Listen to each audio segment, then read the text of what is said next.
You're watching Rain Knight Gaming. What's going on, everybody? Welcome back to Rain Knight Gaming. I'm Rain Knight, and in this episode, we're going to be going over some game footage from one of my Newtype challenges. This was actually my second Newtype challenge, and it was my first round of this challenge. It was actually a rematch from the night before, where he was playing 1 Year War, and I was playing 1 Year War.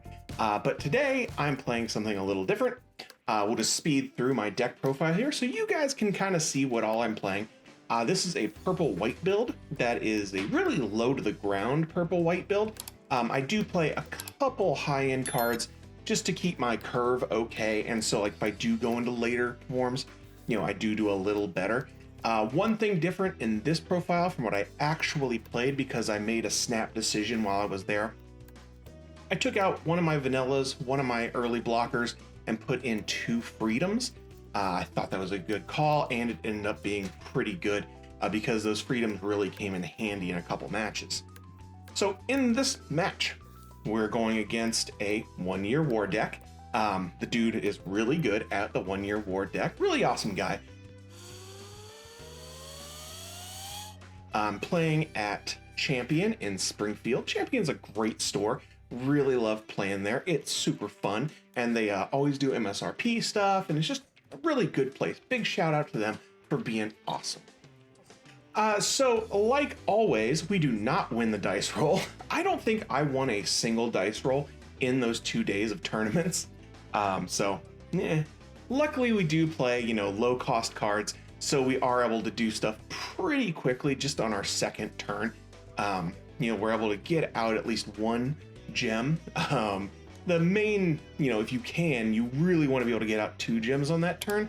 That really sets you up really good. So I knew what I was going into. I knew he was playing, you know, the 1 Year War. So I figured my deck had a pretty good shot against that because I do play the Sword Strike Gundams, which, you know, bounce things up that have that 2 health. Or you can play Hyakuren Demi to bounce the 3. We've also played the Aile that bounces. So we're just trying to bounce a lot of things back to his hand, just to make him have to repay and repay and repay for those costs. And we try to keep our board as clean as possible. He's already coming out of the gate pretty strong. He's got some breach up. He's got his tall goose. He went in and played his gun tank just to keep up the momentum. Because I'm pretty sure in that deck, you do need to continue things going forward. But right here, we are able to just bounce his token out of there and clear his base, and then swing in for 2 shields really fast. So we're off to a very, very fast start. You know, and you know, if he doesn't have some way of clearing my board off pretty good here, you know, he's just going to get run over. But luckily for him, this deck does a lot of stuff really good. It's able to put down bodies really fast, and Amuro is always a card. So he is able to trade over my Sword Strike and get his breach damage, and then he's able to just clean up my board entirely, which really sucks. We do have a pretty darn decent hand here, so I'm trying to decide, you know, how I want to get rid of this Gundam. It's like, do I want to straight up trade with it? Do I just want to set up for the next turn? Or do I want to make him have to trade with me? I do decide just to bounce it back to his hand. The reason for that is I want him to have to pay all of those resources again to get him out. And I don't have anything that's not rested. So Amuro, it's not as impactful as it would be. That's my thoughts right there. I mean, he is going to be able to clear my guy right off the bat. But again, I was able to get a shield and pop him back to hand, and he had to pay for that unit twice to actually get down a body. So now he's just stuck on a gem, 2 shields. So we're sitting pretty good. We are on level 6.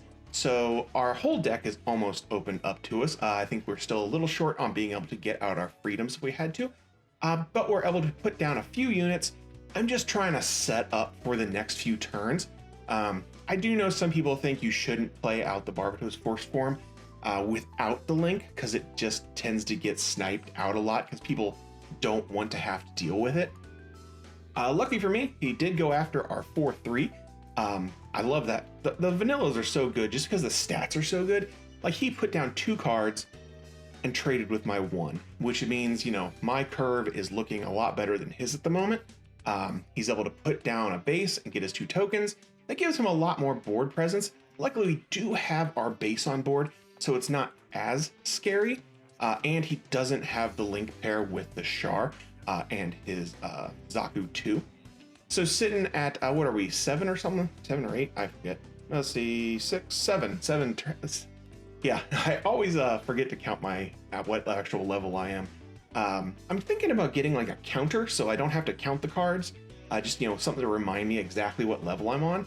I think that might be a good idea just to help me out right there. I am able to start doing some ping damage. I hit myself for ping and I ping out one of his things. I get to hit and I get to my draw, because that's one thing a lot of these early game decks really need is a draw engine.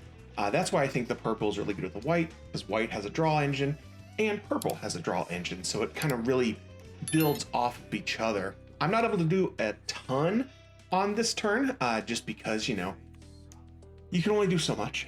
But I felt like now I have a blocker, I have a base, and I have my Barbatos on there. I figure, you know, yeah, he can get rid of that pretty easy, but I was able to let him get rid of that with his link, and I don't have to worry about that link. He does get another link because that's what the deck does, and he is able to clear my base off. But, you know, he's sitting on a base and 1 shield, so we're sitting pretty decent. We've got a blocker. He does have high maneuver, so we'll see what happens. We do play a couple bases on here. I usually use bases primarily as a draw engine for these early game cards, and some defense for these rush style decks. But, you know, getting those extra cards, you know, when you need them is super, super important. I'm actually waiting for them to come out with a, you know, a deck that actually does something that restacks your security or lets you switch out security stuff, like you can in Digimon. Not Shield, not security, Digimon. So thinking here, looking at his board, it's like, do I want to go for aggression or do I want to control? Luckily with this deck, I can do both. It's not like a 1-year war deck where you have to control. I mean, you have to be overly aggressive. With the freedoms and, you know, all of my stuff, I'm able to just trade for just taking very little damage to no damage. And that's where those freedoms really come in handy.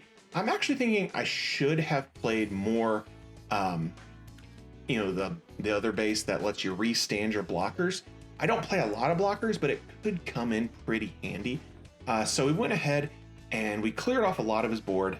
We did, obviously, all of our blockers are rested now, but they've got pretty big booties on them. So he, you know, is able to put out a lot of stuff, but since he doesn't have blockers, it's looking pretty good for me, because I'm going to be able to clear the base and I'm going to be able to hit that last shield.